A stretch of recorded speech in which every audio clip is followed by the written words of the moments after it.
All right. So today we'll do chapter 10. Uh, this is called DC. The chapter is direct current circuits.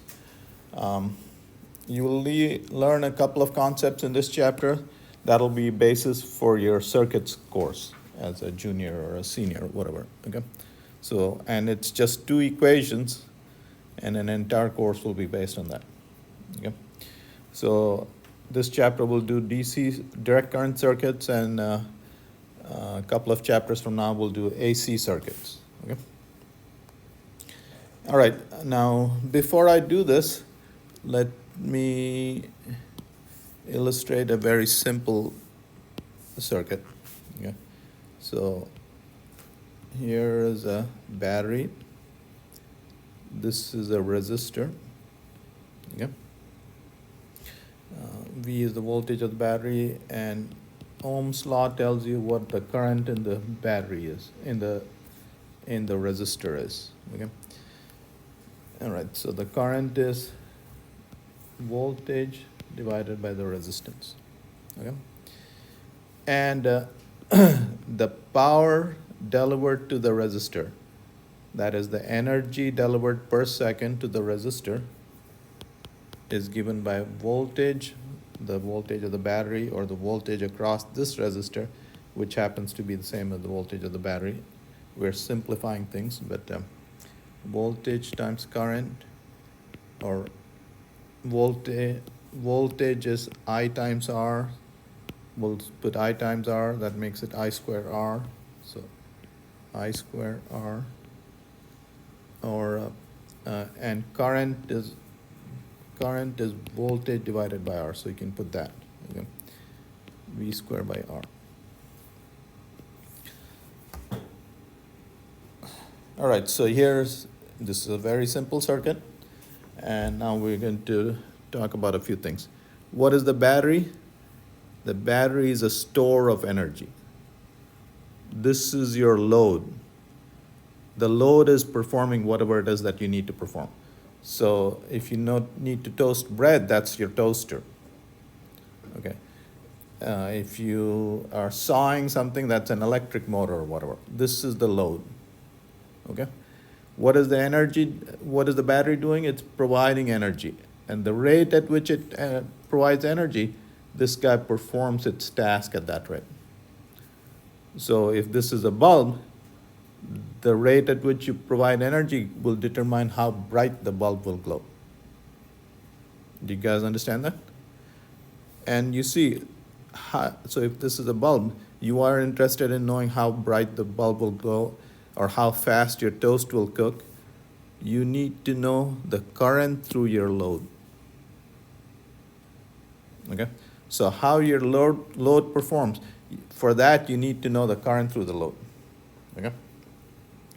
So this is a simple circuit, but so now let me show you a complicated circuit. So here's a complicated circuit. We'll come to that in a second. Okay. So here's a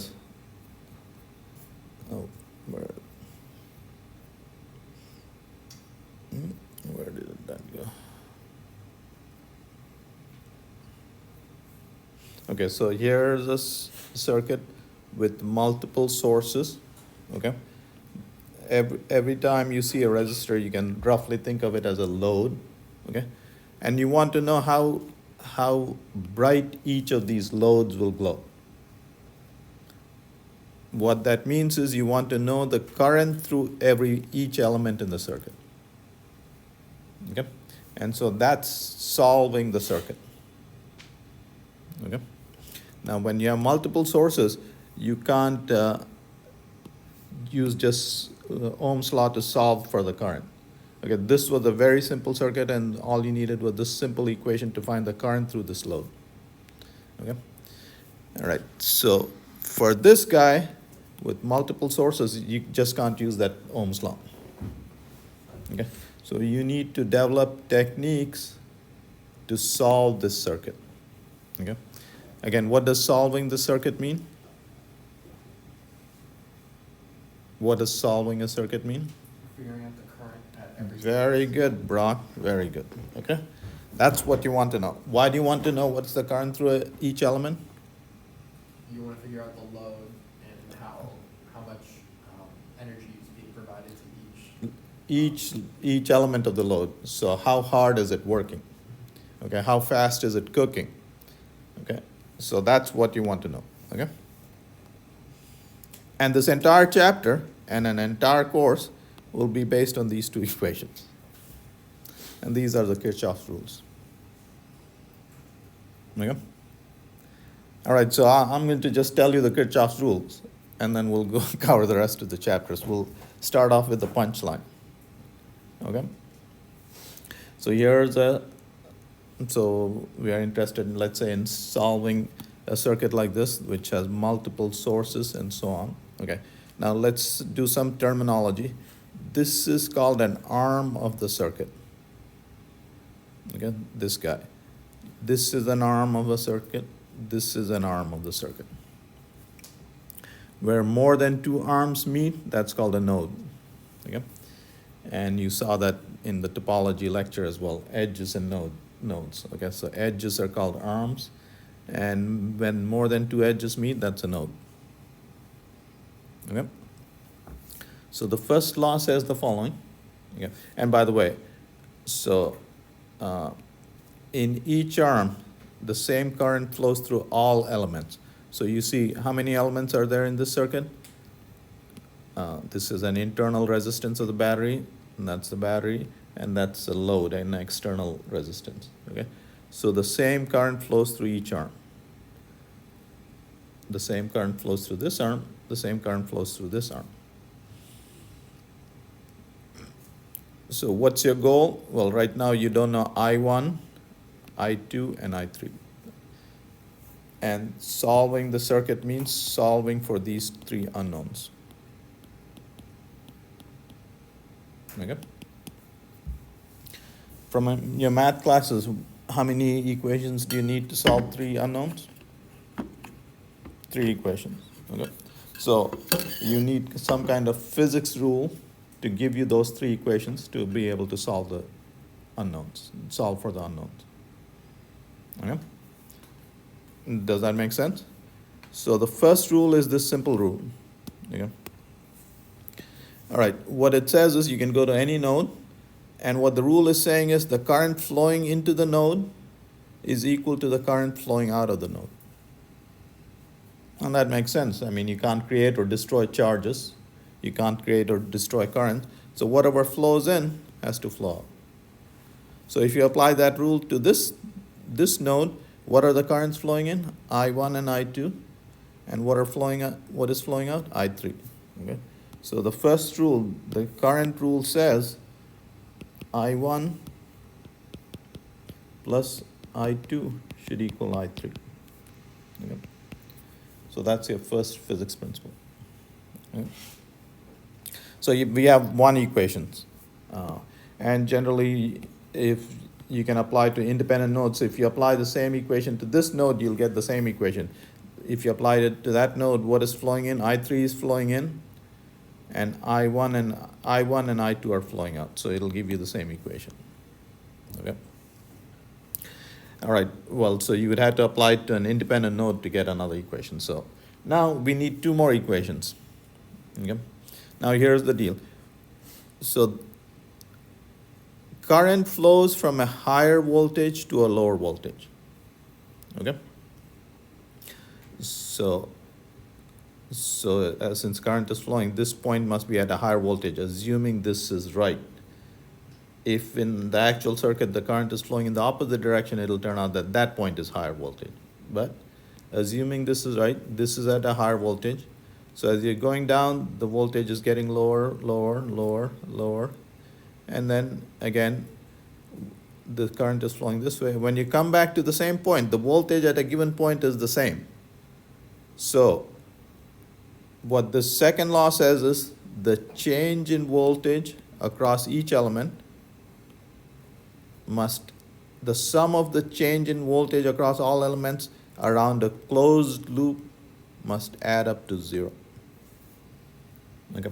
So what this is saying is, see, if the voltage at that point is, let's say, 10 volts, And here it's 8 volts. The change in voltage there is minus 2 volts. And then you add the change in voltage across here, whatever that is, then plus the change in voltage across here, and you come back to the starting point. What is the net change? 0. Okay. Think of going for a hike around a mountain. Here's the change in elevation when you went there, change in elevation there, change in elevation there. When you come back to your starting point, what is the net change in elevation? 0. Okay.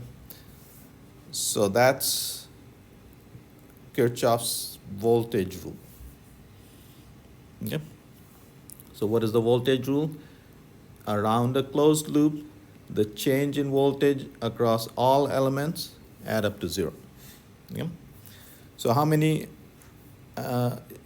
terms are there in this equation? How many? You take a closed loop, and if there are 3 elements in this loop, then there will be 3 terms in that equation. Okay. So there's 1, 2, 3 elements. Okay. So let's apply it to this loop. Okay.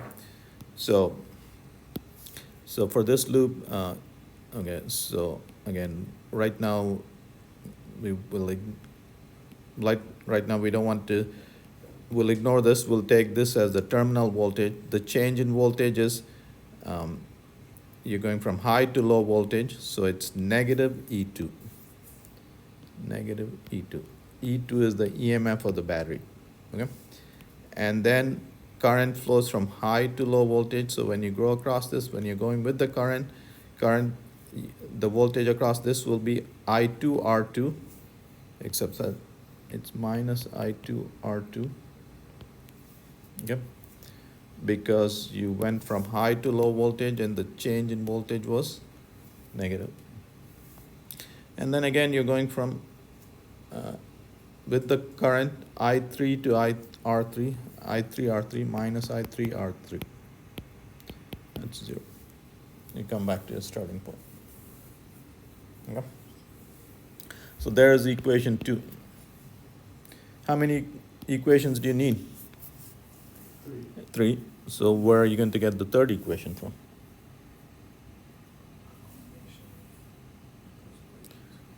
So where did this equation come from? From a closed loop. Here's another closed loop. Here's another closed loop. So in fact, you can have more than one more equation. Okay. So let's do this one. Okay. So and so from we'll start here and go around the loop like that. Okay. Again, right now, I guess I should get a better diagram. We don't want to deal with the internal resistance. So the terminal voltages, you're going from high voltage to low voltage. So this, when you're going like that, the change in voltage is minus E1. Okay. Now you're going against the current. Okay. You're going uphill. Current flows from a higher voltage to lower voltage. So when you go from here to there, the change in voltage will be, you're gaining elevation. So it'll be plus I3 R3. Okay. Plus I3 R3. Okay. And then you're going to go across this element. Again, you're going against the current. Your voltage is increasing. I1 R1 plus I1 R1. That should equal to 0.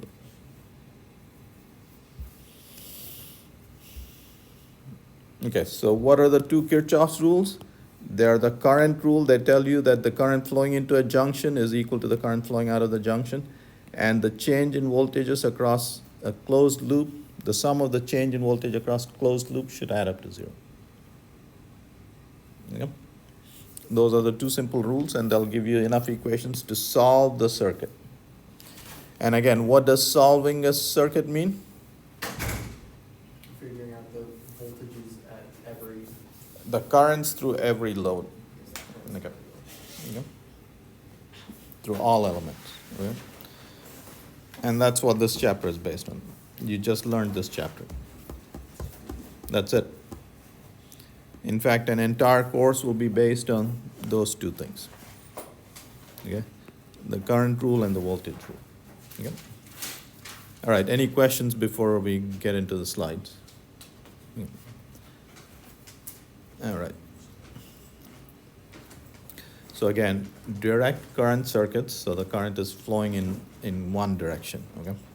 So we'll learn Kirchhoff's rule is the main dish from this chapter. That's the entree, okay? And all right, so this little device is that circuit, okay? So this is an amplifier. What is it doing? Your cell phone is sending a audio signal which has a small amplitude, and by the time it gets fed to the speaker, you want the current amplitude to be larger. So here's the song being sent from the cell phone. When you get to the speaker, you want it to be that. Okay? So it's amplifying this current. Okay? So remember, so the power in was, well, okay, it seems like, well, you got more energy out here. You got more power delivered. The cell phone signal was a small power. So how did that power in the signal increase? Sounds like you got free lunch. There's two other batteries. Yeah, so the batteries from the cell phone, they're providing the energy needed. Okay, so the circuit's job, what is the job of the circuit? To preserve this waveform, except increase the amplitude. Okay, so just make the sound louder. Okay, so that's the job of this thing. So this is a fairly complicated looking circuit. This is a diode, this is a transistor, okay? This is a capacitor, resistors, and so on. So you might want to have to solve for all the currents through all those elements. Okay? Of course, we are not going to do that now, but eventually when you're earning the big bucks, you'll be doing that kind of stuff, okay? All right, so here's a very simple circuit, and we'll look at it from a voltage perspective. Okay, so here's the battery. A battery is just a store of energy. This is your load. This is what's doing your dishes, or washing your clothes, or toasting your toast, or whatever it is doing. Okay? So the positive terminal is at a high voltage. Again, these wires, they have no resistance, so the voltage doesn't drop. And then the voltage drops across the load, and then you come back. So if this was a positive charge here, this says high potential energy, and the potential energy drops. Why did the potential energy drop? Because that energy got converted to heat in the toaster, light in the bulb, and whatnot. Okay? And then it's lost its energy and it's come here. Now what is the job of the battery? It uses some of its chemical energy, converts that to electrical energy, and puts it back there. And then that positive charge can go do its job again. So how long will this keep happening? Till your chemical energy runs out. That's when the battery dies. Okay? All right. Did you guys understand that? Okay.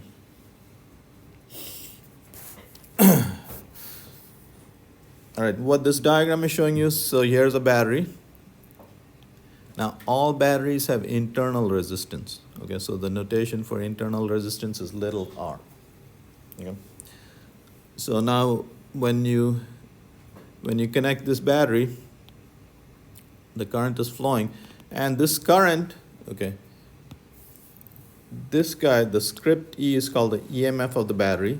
The EMF of the battery is the maximum voltage it can provide. So when you go buy a battery at a store and it says 1.5 volts, that's the 1.5 volts. Okay. Now let's see this. So the current, according to Ohm's law, is the EMF of the battery divided by the total resistance. The total resistance is little r plus r. Little r is the internal resistance, and what is big R? That's the load. Okay, so R plus little r. Okay. Now let's see. So this internal resistance, like the term says, it's inside the battery. So what is the voltage you see across the battery? So let's go from here to there. Okay. So what this equation is saying is VB minus VA is the EMF of the battery, and then minus C, the current is flowing in this direction, so you lost some voltage, and this is how much voltage you lost, minus I times R. Okay. So the terminal voltage, the voltage that you see, is not 1.5 volts. It's reduced by this amount. Now, if the internal resistance were 0, then you would see 1.5 volts. Is that superconductivity? Yeah. Well, yeah. So in superconductivity, but yeah. So what does a battery dying means? You can think of that its internal resistance is increasing. So this becomes 0, and that's when the battery died. So you're not seeing any voltage at the terminal. Yeah. So if it's a rechargeable battery, then you reduce the resistance of it again, okay, by putting energy back into it. Okay. So these are all simplistic terms, but anyway, this you need to be aware of the internal resistance. Okay, and if your load is very large compared to the internal resistance, then you can ignore that. Okay, and you can essentially throw it away. But if your load is comparable to the internal resistance, then you're not drawing as large a current as you would want to. Okay. So this is again from a voltage perspective. Here is 0 voltage here, so here would be 0 voltage, and if this was 1.5 volts, that would be 1.5 volts. And then there was a drop in voltage across the internal resistance, and this is the voltage you're seeing, less than 1.5 volts across outside the battery. Okay.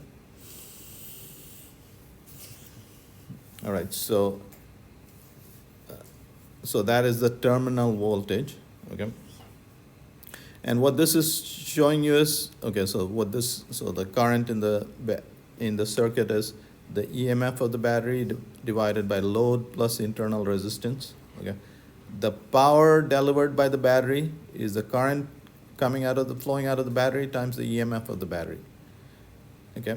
And that is equal to, that. And this is the power provided to the load.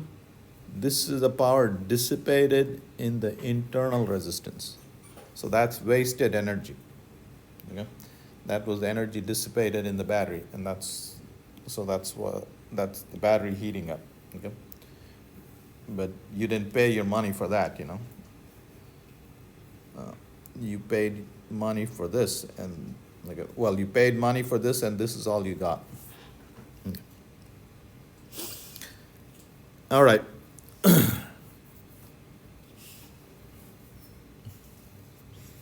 This is resistors in series. Okay, so for instance, if you connect two light bulbs in series, okay, so here are two light bulbs connected in series.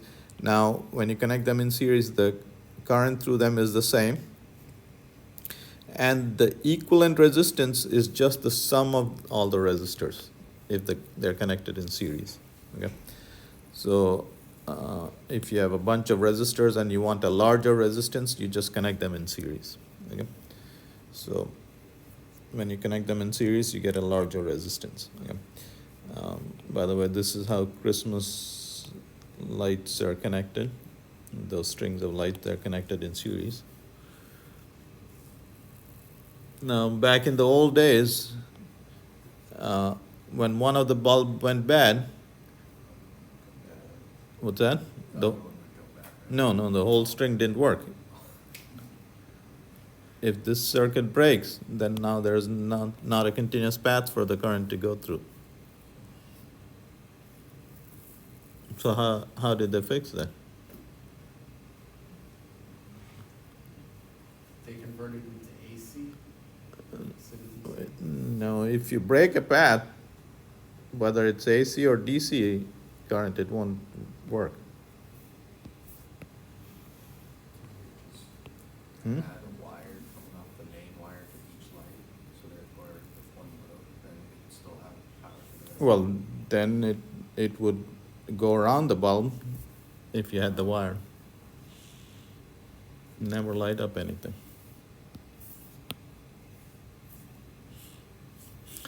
So what they did was they fixed the bulb. So when the bulb would burn, this element would burn. Okay. Now they've designed it such that they've designed the bulb such that when that burns, so I'll draw a big diagram. So this is the element that goes bad, but when this burns, it happens that these will bend and connect like that. So the electrical, so now it's not producing light, but it still has an electrical connection. Okay. So that bulb in the string won't work, but I mean, if there's hundreds of bulbs in the string, you won't miss one bulb. So even in death, they are useful. Yeah. So that's what they've fixed. All right. So anyway, here are loads connected in series, and you just add the resistors. Here are loads connected in parallel, and you'll see so here are loads connected in parallel, and now each of them sees the same voltage. Okay. The total current flowing out is equal to the sum of the currents. Okay. Do you see any need for this kind of connection? What's the advantage of this kind of connection? To reduce your load on the battery. Hmm? To reduce the load on the battery or your power source. All right. Well, so if you have two light bulbs on, this one is drawing a current independently, and that's a drawing. So the total current is this plus this. Well, okay, so let's see.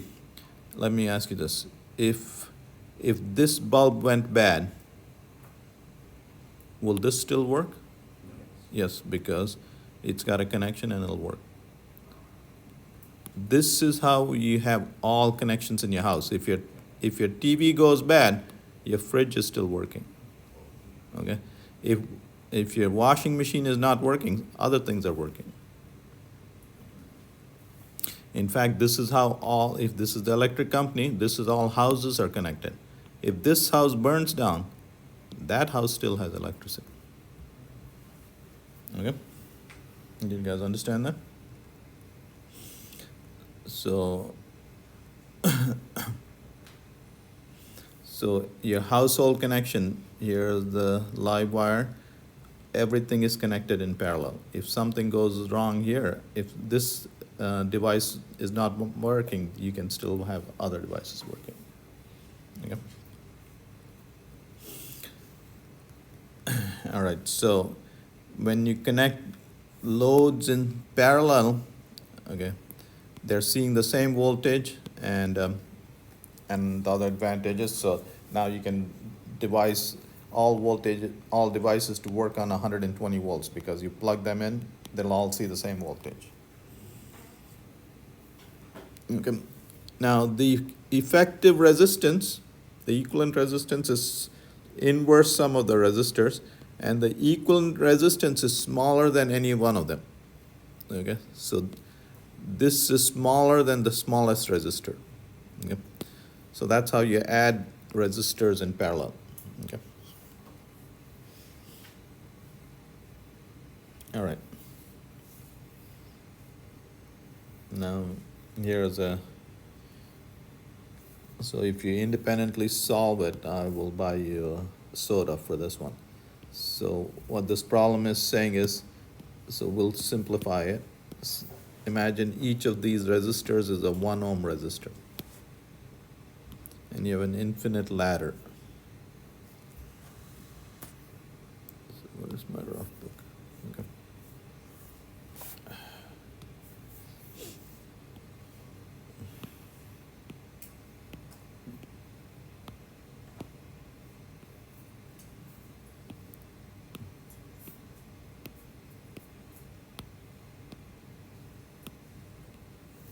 Okay, so here is 1 ohm, 1 ohm.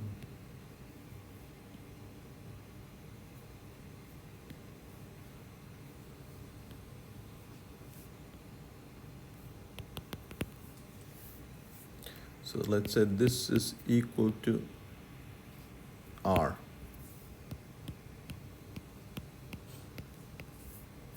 So the question is, what is R?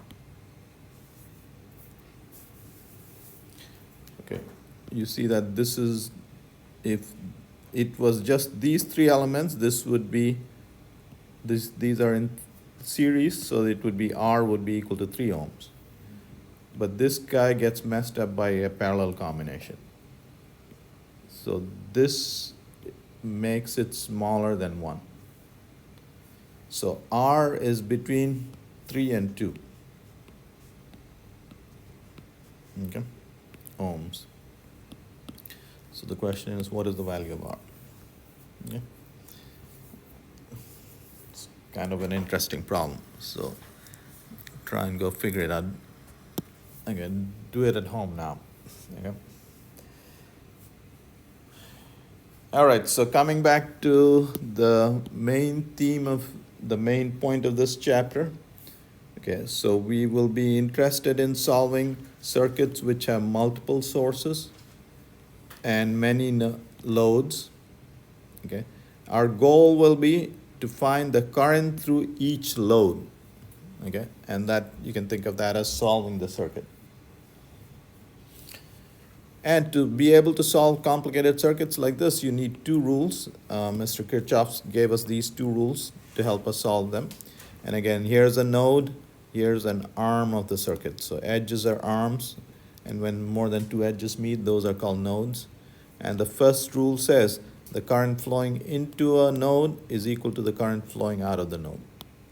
Okay, so sum of currents flowing into the node is equal to sum of currents flowing out of the node. And the voltage rule says, okay, so the voltage across each element, if you go around a closed loop, add up the voltage drops across each element, and they will add up to 0. Okay, and that makes sense because if you start off here, you come back to your starting point, the net change in voltage should be 0. Okay, and that's the voltage rule. Okay.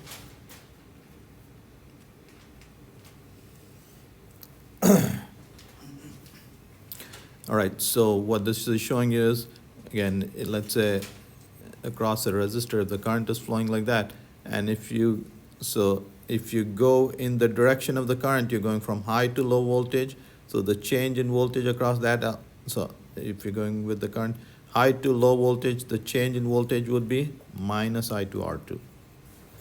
If you go against the current, you're going from low to high voltage. If you think of it as a river, if you're going against the flow of the water, you're going uphill.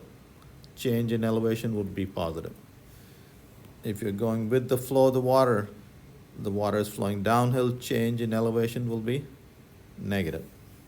Okay?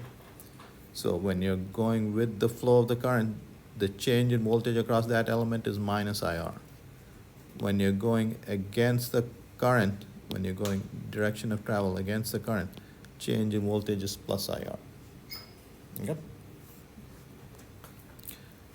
When you're going from negative terminal to the positive terminal of the battery, change in voltage is positive. Okay, so if this was a 10 volt battery, when you go from here to there, change in voltage is plus 10 volts. Okay? When you go from positive to negative side, the change in voltage is negative. Okay? When we solve problems, it'll all become even more clear. Okay? So again, Kirchhoff's rule help us solve problems like this. Okay? And in this circuit, the unknowns are I1. I1 is the current through this arm. I2 is the current through this arm, and I3 is the current through this arm. So those are the three unknowns, and you need three equations. And these two rules will provide you the three equations. Okay? In fact, so here's the junction rule that will provide you one equation, and 1 loop, 2 loops, 3 loops. The loops can provide you 3 equations. So in fact, you can, from the 2 Kirchhoff's rules, you can get 4 equations. Okay? But all you need is 3 equations to solve it. Okay? And you can see that more complicated the circuit gets, more equations you get. Okay? And so you'll always have enough equations to solve the problem. Okay?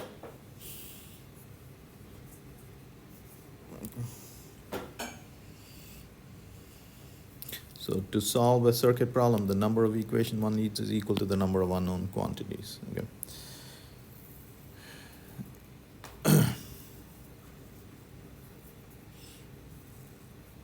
All right. So now we'll try and understand the behavior of this circuit. Okay? So what is this? This is a battery. Here's a capacitor. Here's a resistor, and here's a switch. Okay? When you close the switch, what happens? What's that? When you close the switch, what happens? Resistor gets charged. Or Capacitor gets charged. Okay. So when you close the switch, electrons flow from here through the resistor and go there, and electrons collect here and they'll repel electrons, and those electrons move this way, and that plate gets positively charged. Okay. So how long do the charges flow? Till the voltage across this equals the voltage of the battery. Okay. So the capacitor gets. The job of the resistor is to regulate the pace of charging. Higher the resistance, slower the charging rate of the capacitor. Okay?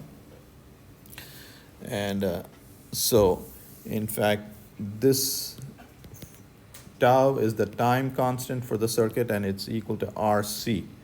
This tells you at over what time range the capacitor charges. Okay? So the time constant is, let's say, 3 milliseconds. You know, the capacitor gets charged 65% in 3 milliseconds. Okay? That's what that number is. So this R regulates the rate of charging. Okay? All right. So you see, the charge on the capacitor is varying with time. Okay? You close the switch at t equal to 0, and this thing is varying with time. And you want to know how this thing is charging. Okay? What you could do is you can set up this circuit in lab and, try and measure the charge in the capacitor and measure it as a function of time. And that can be hard. Instead, you can go learn differential equation and figure it out. All right, so so let's figure this out. Okay? So here's this circuit that you want to study. We're going to close the switch, and that's time t equal to 0, and you start your clock. Okay? And now you want to study the behavior of this circuit. What is this? It's a closed loop. What does Mr. Kirchhoff say? Around a closed loop, the sum of the voltage across all the elements should add up to 0. Okay? All right, so the loop is closed, and the battery is driving a current through the circuit like that. Okay? Now what we'll do is, so you can start at any point. So let's start at this point. Okay? We'll go around the circuit clockwise. Okay? So when you go across this, the battery, the EMF of the battery is plus E. The change in voltage is plus E. You went from lower to high voltage. Okay?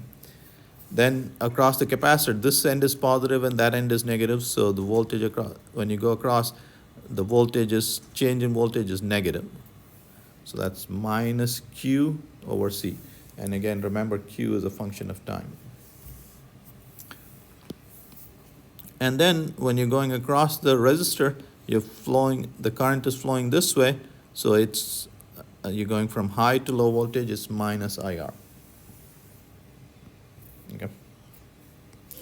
And the current, which is also time dependent, is equal to dq by dt.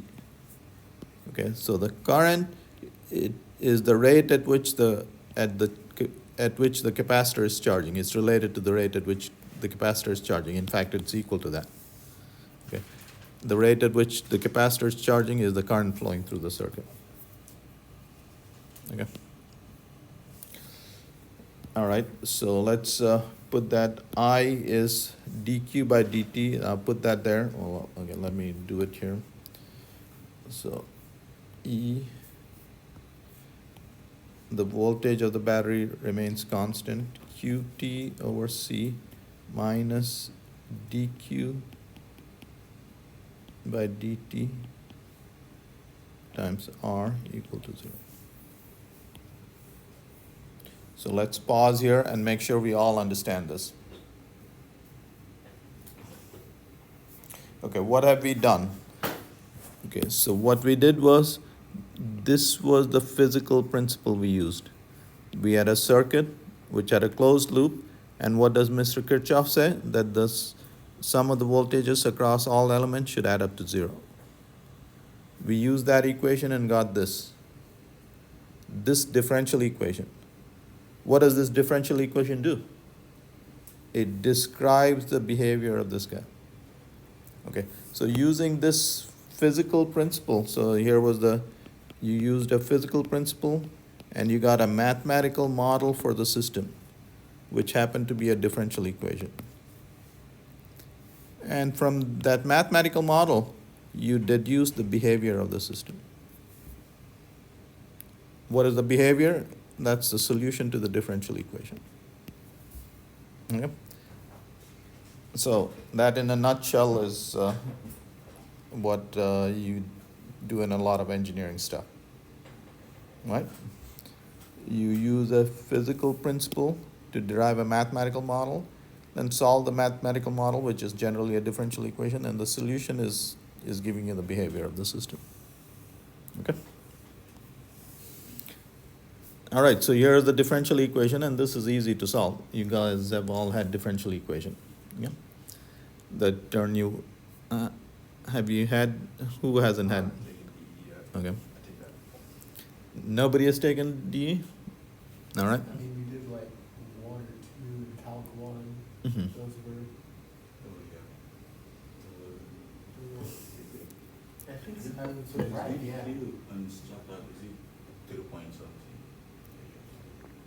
All right, anyway, you will learn how to solve these equations. You'll learn various tricks to do that. But essentially, it all boils down to trial and error. Okay? You just learn to try the right kinds of equations. Okay? But I mean, you'll learn some techniques to bark up the right tree. Okay?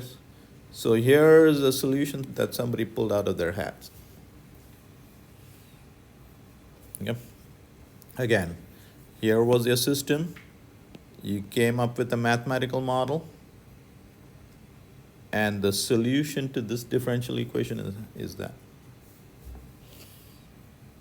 So this will give you the behavior of the system. Okay? This solution is telling you how the system is behaving. What do I mean by that? So the question is, you want to know how the charge on the capacitor is building, and this equation is telling you that. So here is how the charge on the capacitor is building. What are those different curves? Those different curves are for different resistors. Okay? So if the resistor is high, then the capacitor will charge slowly. If the resistor is smaller, if the resistor is small, then the capacitor will charge much faster. Okay? And what this is telling you is that's the circuit, and that's the current in the circuit, which is dq by dt. If the capacitor is charging fast, the current dies off fast. Okay? If the capacitor is charging slowly, the current is dying out slower. How do we know that this is a solution to that equation? Well, plug it in there, and you should get 0. Okay? Do you want me to do that, or you guys understand? Well, I'm sorry? I understand. Okay. Anybody want me to do that, or you guys understand? I'm sorry? Can you do that? I know. All right. All right, so this, we are saying that this is a solution to that equation, meaning if you put that in there, it should satisfy this, okay? So let me, I'll copy this.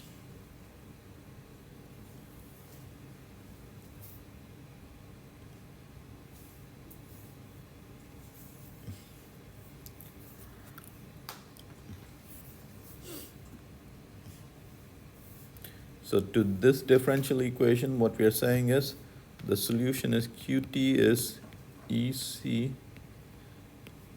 1 minus e to the power of minus t over RC. Okay? That's that, okay?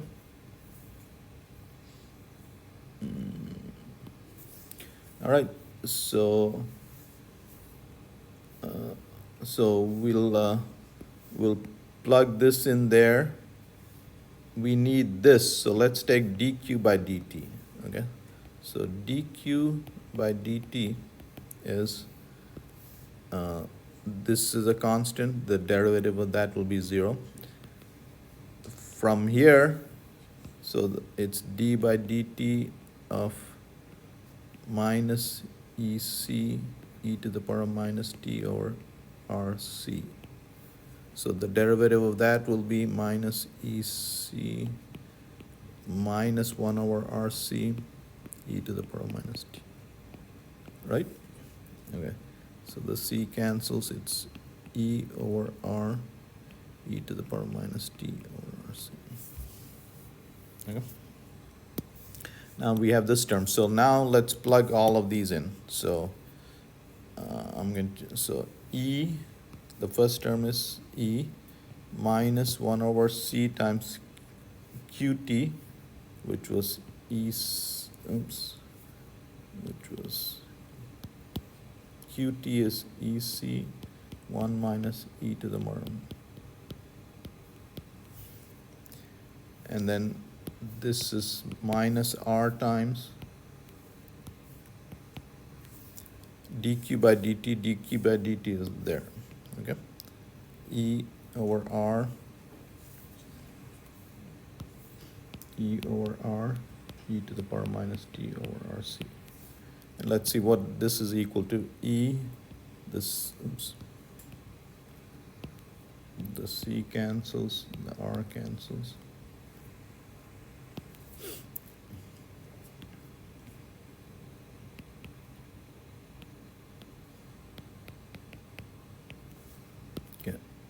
There you have a plus e. No, this is a minus e and a plus e times that. And then the last term is minus e. Okay. This cancels that and okay. So what we have found is, oops, this indeed was a solution to this differential equation. Okay, now there was a lot of details there. I don't want you to get lost there, but I want you to remember this forever. You use a physical, you are interested in the behavior of a system, okay? So, well, whatever system you're studying, you see what physical principle applies to that system. That will lead you to a mathematical model, generally a differential equation, and you learn how to solve the differential equation. And the solution tells you how the system is behaving. Okay? So for this case, the physical principle was one of Kirchhoff's rule. That's it. Okay? So this rule gave you the differential equation governing the behavior of that system. Okay? So very important, very simple thing. Okay? Did you guys understand that? So you'll be using that quite a bit. All right, so here's how the capacitor is charging. Again, that is called the time constant. You see, bigger R is, the greater the time constant, slower the capacitor charges. Okay? So when you, in your flash camera, so there's the, we've talked about this circuit before. Oops. This is your flash camera circuit. Yeah, let me draw.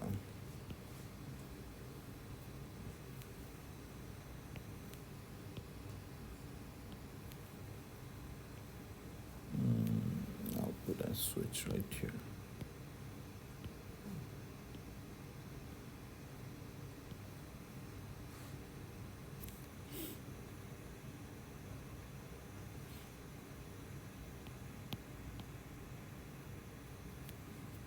So this is your flash camera circuit. When this thing is closed, the capacitor charges. Once the capacitor charges, you open the switch, and this is your flash bulb. Okay. When you close the switch, you've taken a flash picture. Okay. You've discharged the capacitor. All the energy is gone.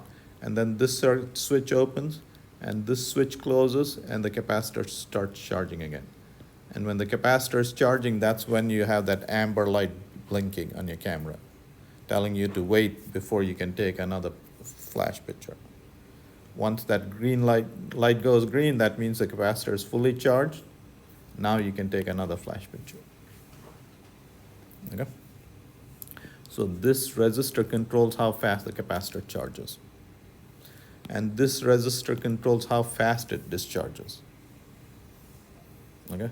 So this is a larger resistor, it charges slower, and this is a lower resistor, it discharges fast. Okay? So anyway, so that controls it. Okay, the current in the circuit is E over R, e to the power of minus t over RC.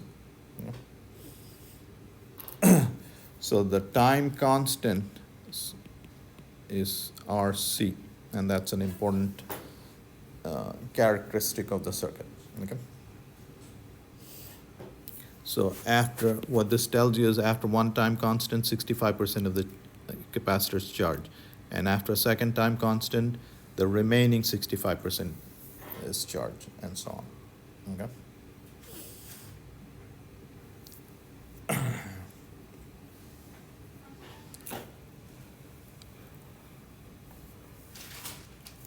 So here was the flash camera circuit. We studied charging of the capacitor.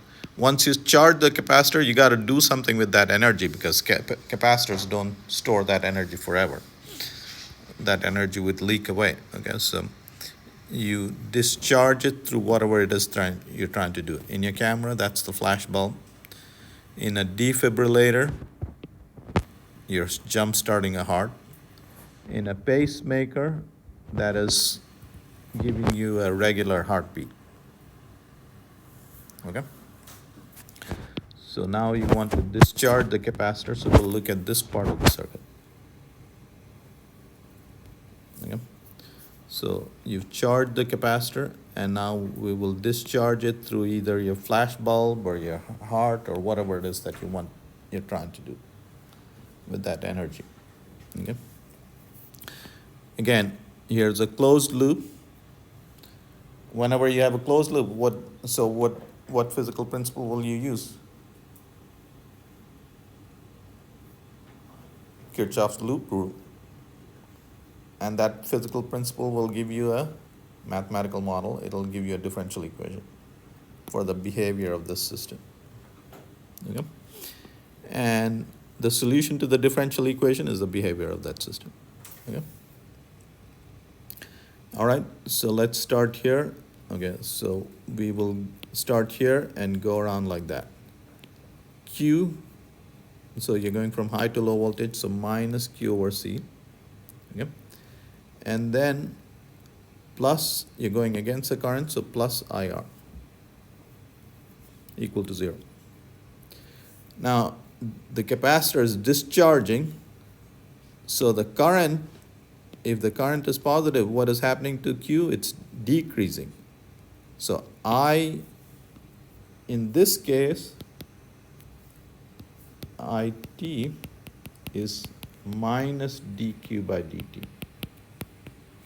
Did you guys understand that? Because the current is when the current is positive and the charge is decreasing. So you put that in there, there's your differential equation, and now you can solve it. You guys are all experts of differential equation. Okay? So what do? You pull a solution out of your hat. Okay? All right. So here is the solution. Okay? And you can test it out. Go plug it in that equation and make sure that that satisfies this equation. Okay? All right, so, and then the current through the circuit is given by the derivative of that, again, negative derivative of that, and so that gives you the current in the circuit. And again, the current is exponentially decreasing, and the charge on the capacitor is exponentially decreasing. Okay? So the capacitor discharges exponentially.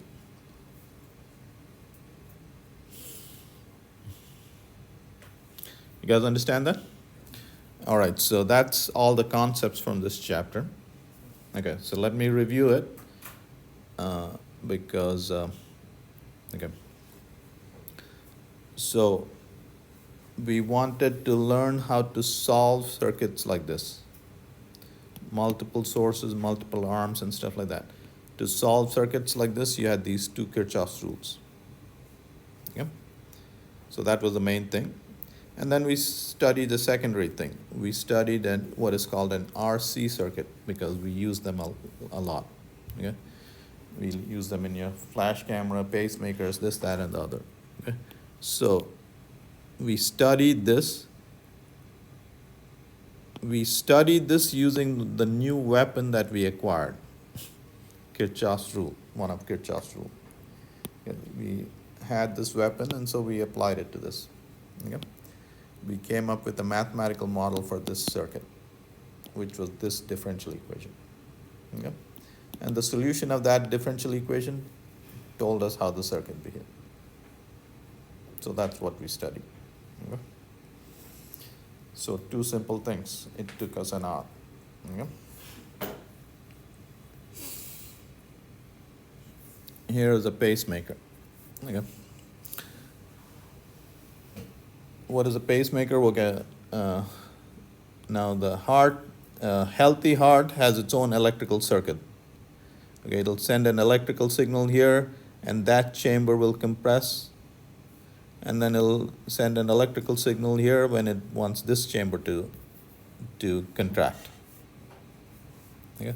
Now, if the electrical system of the heart messes up, you put a pacemaker that'll send a signal at appropriate times. Okay? And this essentially is the pacemaker circuit. So you charge a capacitor. Okay? How often do you want your heart to beat? Once a second, essentially. Okay? Okay, so you charge the capacitor and then discharge it, send that electrical signal to get this heart beating. Okay, so charge it, then discharge it. Charge it, discharge it. Charge it, discharge it. Okay? 70 beats a minute. Okay? And you just have to automate this process. And charge it. So the pacemaker needs a battery, which will need to be replaced. Okay?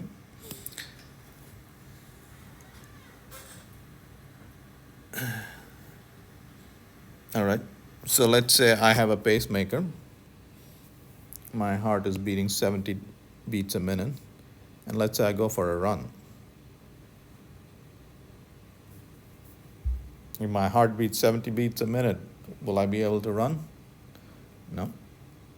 So I want my heart to beat faster. So what needs to happen?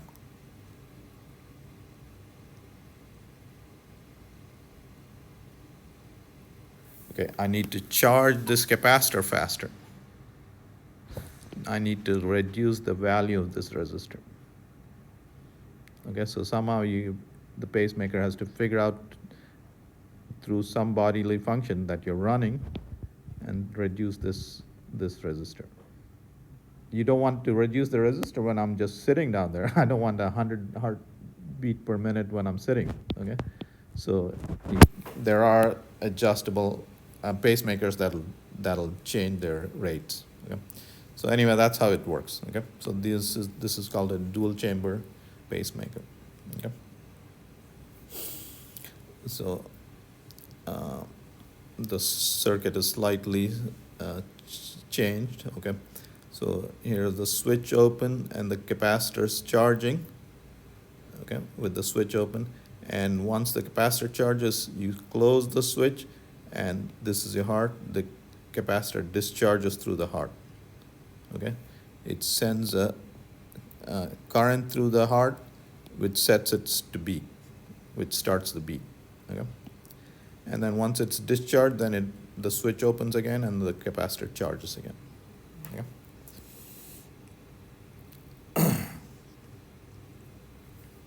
All right, now I'll quickly tell you a couple of fun stuff, and then we'll end. Okay. So here's an interesting thing.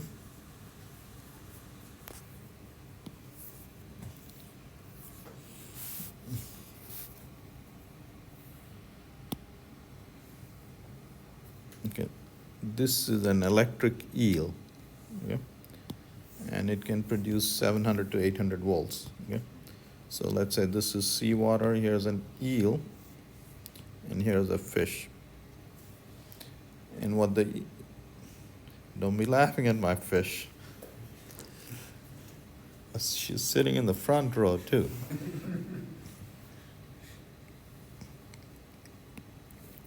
So here's the problem.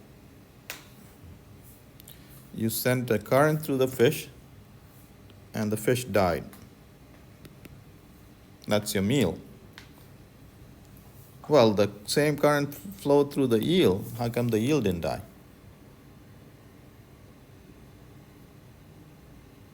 You guys see the problem? I mean, no point in killing something unless you're going to be alive, right? So how does the eel solve this problem?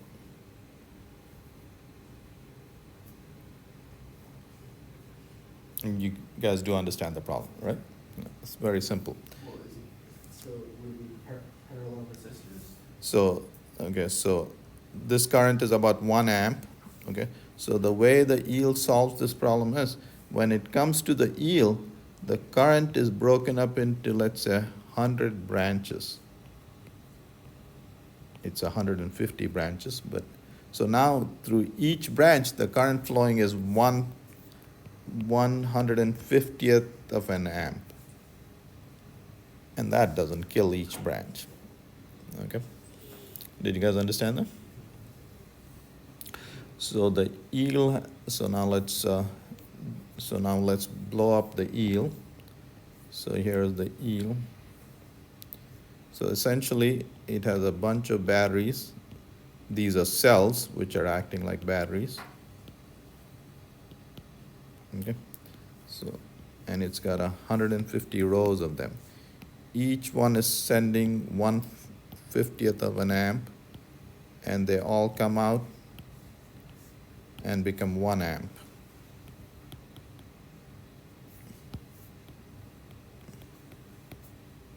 That kills this fish, and then going through the eel. So think of these as little tributaries, little rivers. All these tributaries add up to give you the Amazon, which kills the fish. And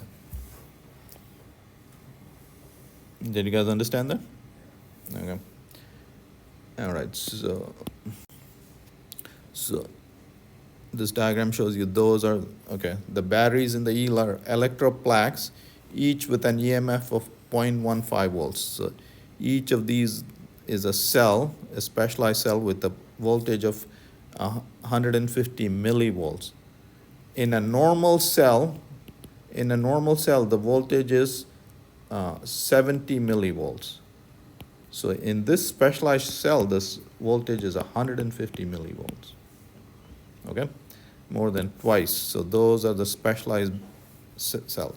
Those are batteries, and it has so 140 rows, 5,000 electroplaques per row. So the voltage across that is 0.15 times 5,000. Okay, so 0.15 times 5,000 is 5 times 150, which is 750 volts. So the yield, there's a 750 volts. That's the voltage it's packing. And the salt water is a electrical conductor, and it'll pass a current of 1 amp through it. Okay. How does it get its charge by like eating other fish? So what is I mean, it's charge separation is there's energy stored in a battery when the battery is charged, so you gotta get energy by eating something else. Yeah, I mean, so when you kill the fish, then you recharge your batteries. So of course, when you kill the fish, you gotta get more energy than you discharge in killing it, right? If you're getting the same amount of energy, then that's a net loss process. I mean, a net zero process. All right. You might have seen three-way lamps. They have two switches. When this switch is closed, just a 75-watt bulb glows. And then when this switch is closed, 100-watt bulb glows. When both the switches are closed, you have a 175-watt bulb. Okay.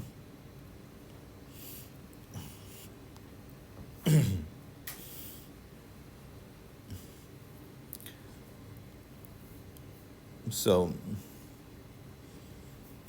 three-pronged plugs are safety devices, and we'll learn about this in one of the next chapters. So here's a device, and if the device malfunctions, if this wire breaks and that touches the housing, and you're holding the housing, the current will flow through you to the ground. Okay, and you don't want that. So three-pronged plugs, there'll be a wire touching the housing, which will take that to the ground. Okay. Household wirings, like I said, are parallel. So if any one device goes bad, others can still function. And houses in a neighborhood also are connected like that. If one house burns down, the other houses will still function. Yeah.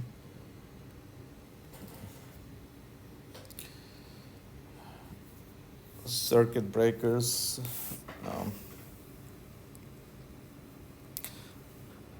So let's say, so when the breaker is on, this is in touch.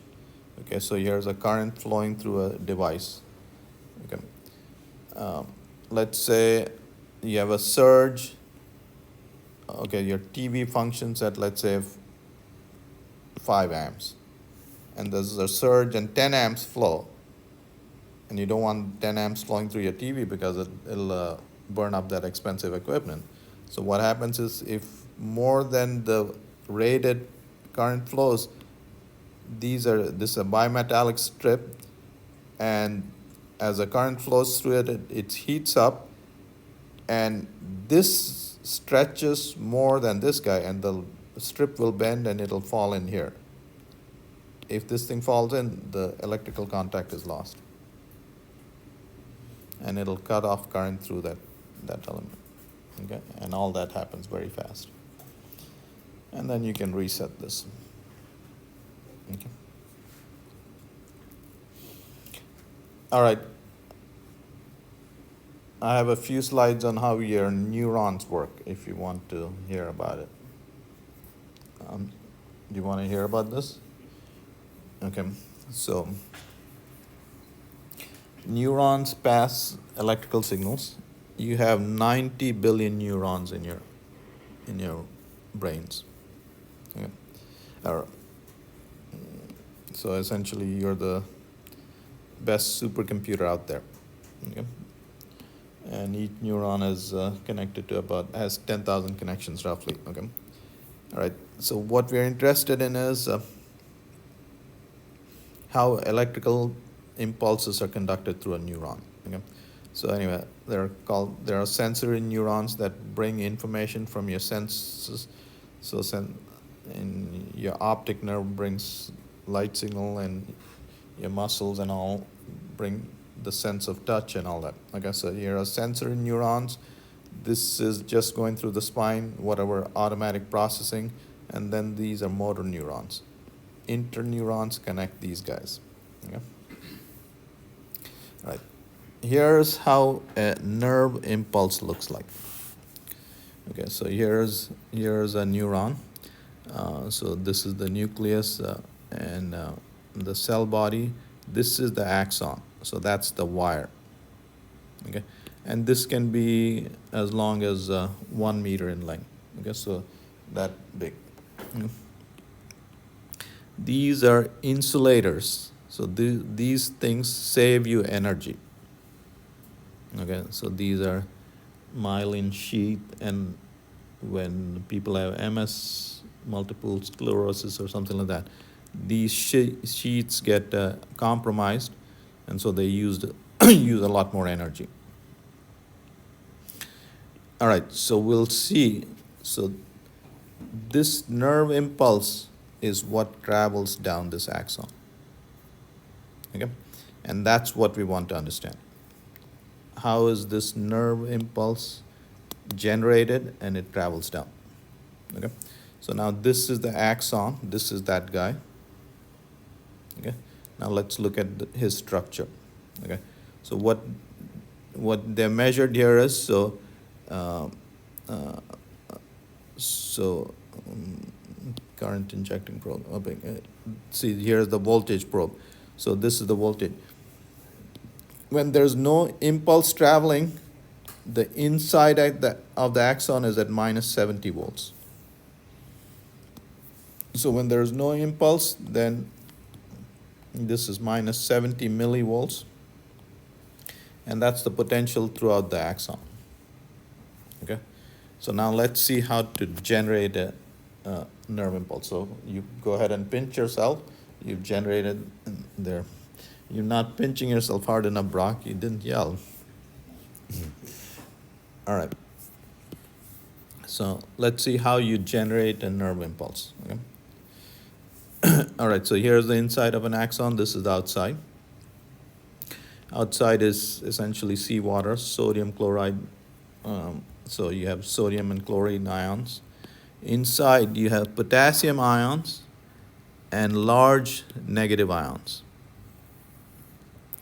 So this is the cell membrane. This is the inside of the axon. This is the outside element. Okay. And the cell membrane has these ion channels. These ion channels open and close. Under normal circumstances, they won't let in sodium. See, sodium gradient is like that. They'll let out potassium easily. Okay, potassium can always flow. So the pores are big enough to let potassium go through. These guys can never get through.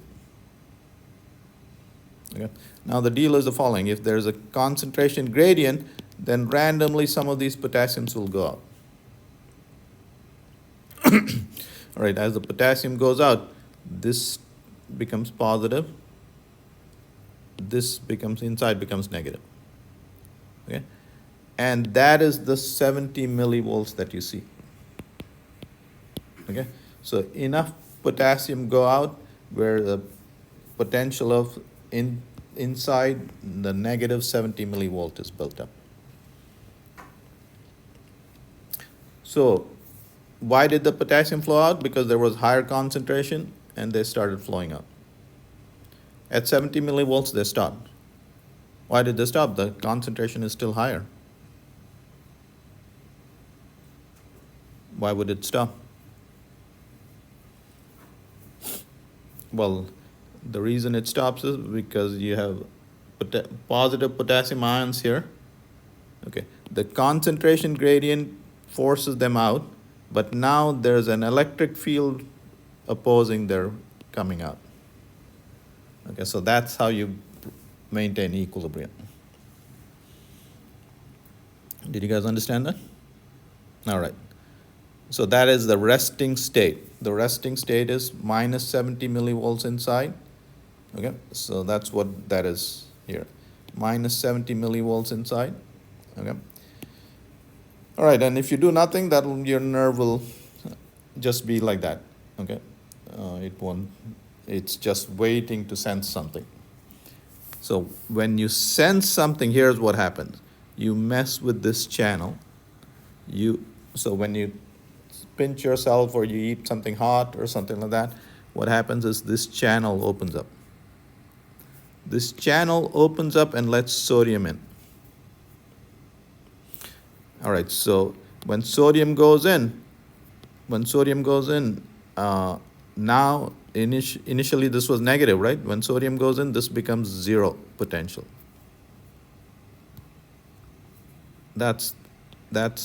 Or it becomes positive 30 millivolts inside. So enough sodium flows in that this becomes positive.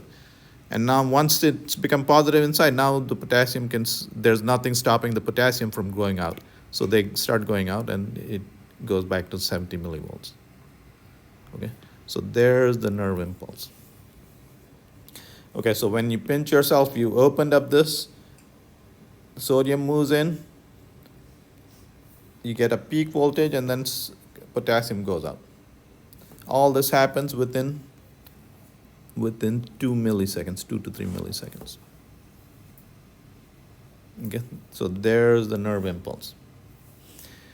And that, so sodium went in, potassium went out, and that change in property triggers the channel next door.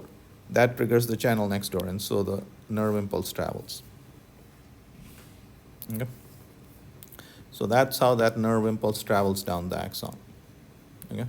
So the nerve impulse travels down the axon. This will trigger the next neuron, and so on.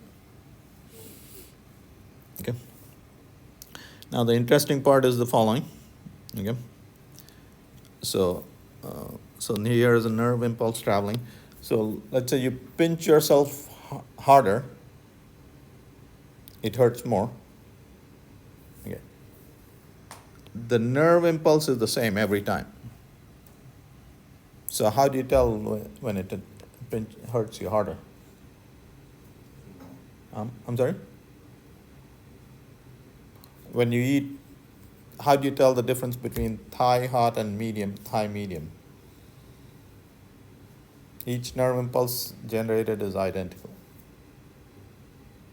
How do you tell if something smells stronger than other smell? Okay. Do you guys understand what I'm saying?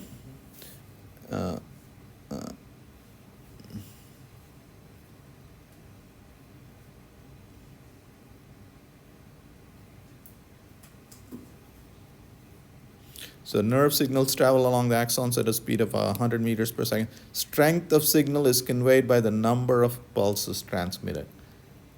If you're eating thigh hot, you're sending out more pulses per second. Thigh mild sends fewer pulses. Okay? Yeah. So rate of pulse transmission tells you the strength of the signal. Okay? All right, guys, I hope you understood this stuff.